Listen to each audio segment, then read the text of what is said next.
3 mengenai teks anekdot. Di sini saya selaku pembawa acara ingin memperkenalkan diri saya. Perkenalkan, nama saya Kristina Sofnis Nur Afni Adifa dari kelas 10 MIPA 3, asal sekolah saya SMAN 1 Karangrejo. Dan saya juga akan memperkenalkan nama dari anggota kelompok saya. Yang pertama, Vira Ayu Safawati. 2, Nanda Aprilia. Yang ketiga, Devita Novianti. Keempat, Yuli Julita Deskasana. Yang kelima, Lisna Khairunisa. Dan yang terakhir adalah saya sendiri. Oke, nah sekarang mari simak video saya dan teman saya mengenai materi bab 3 yaitu teks anekdot. Sekian dan terima kasih. Wassalamualaikum warahmatullahi wabarakatuh. Assalamualaikum warahmatullahi wabarakatuh. Perkenalkan, nama saya Vira Ayu Safawati. Pengertian dari teks anekdot. Teks anekdot merupakan teks singkat yang berisi tentang kritikan mengenai politik, sosial, ekonomi, atau hal lainnya yang dibulat dengan guyonan atau humor. Teks anekdot sering dijumpai dalam bentuk percakapan atau dialog atau gambar cerita. Pada umumnya, teks anekdot termasuk untuk menghibur pembacanya dengan guyonan sekaligus sindiran untuk pihak-pihak tertentu. Oleh karena itu, teks anekdot juga memiliki pesan moral yang ditujukan kepada pembacanya. Sekian, terima kasih. Wassalamualaikum warahmatullahi wabarakatuh. Assalamualaikum warahmatullahi wabarakatuh. Saya Devita Novianti. Saya akan menjelaskan tentang ciri-ciri teks anekdot. Ciri-ciri teks anekdot yang pertama adalah teks anekdot bersifat humor atau lelucon. Artinya, teks anekdot berisikan kisah-kisah lucu atau bualan. 2. Bersifat menggelitik. Artinya, teks anekdot akan membuat pembacanya merasa terhibur dengan kelucuan yang ada di dalam teks. 3. Bersifat menyindir. Artinya, isi dalam teks anekdot terkadang menyindir sebagian kelompok tertentu. 4. Menceritakan orang penting seperti pejabat ataupun tokoh terkenal, tetapi bisa juga menceritakan orang biasa. 5. Memiliki tujuan tertentu. 6.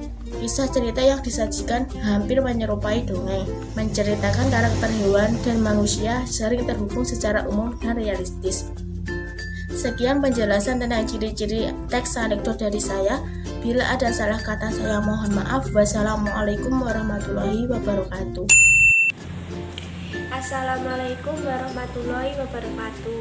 Perkenalkan, nama saya Yuli Julita Deskasana.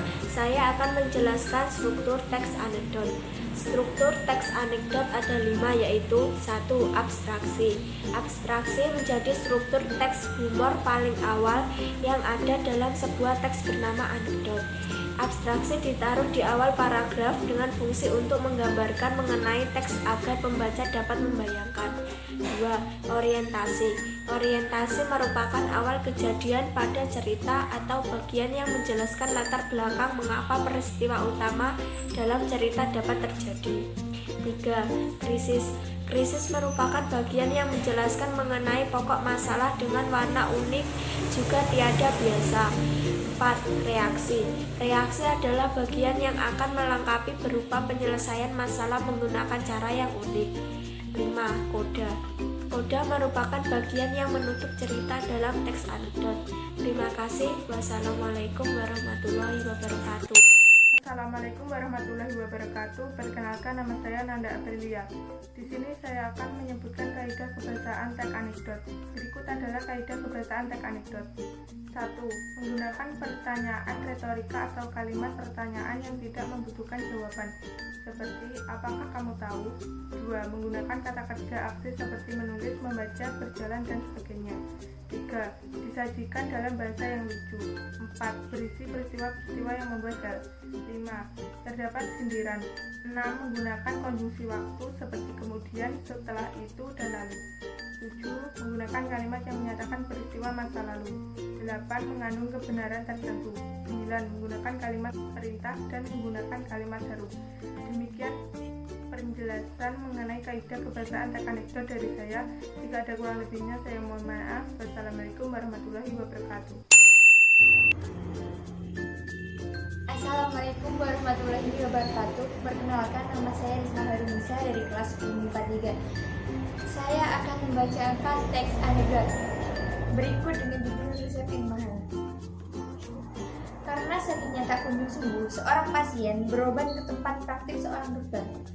Setelah pemeriksaan, tanpa memberi komentar apapun, dokter memberikan resep obat bermerek kepada pasien dan mengenakan tarif Rp100.000. Beberapa bulan kemudian, pasien tersebut datang lagi ke dokter yang sama. Namun, sebelum dokter menulis resep, si pasien memohon agar diberikan obat generik karena resep yang diberikan beberapa bulan lalu harganya selangit dan hampir saja tidak terbeli. Dokter pun membuat resep obat generik dan mengenakan tarif Rp150.000. Dok, kok tarifnya lebih mahal dari yang kemarin? Tanya si pasien. Loh, Bapak ini gimana? Kalau semua pasien minta obat generik, dari mana saya mendapat uang tambahan? Kata dokter sambil tersenyum. Terima kasih dari saya. Wassalamualaikum warahmatullahi wabarakatuh.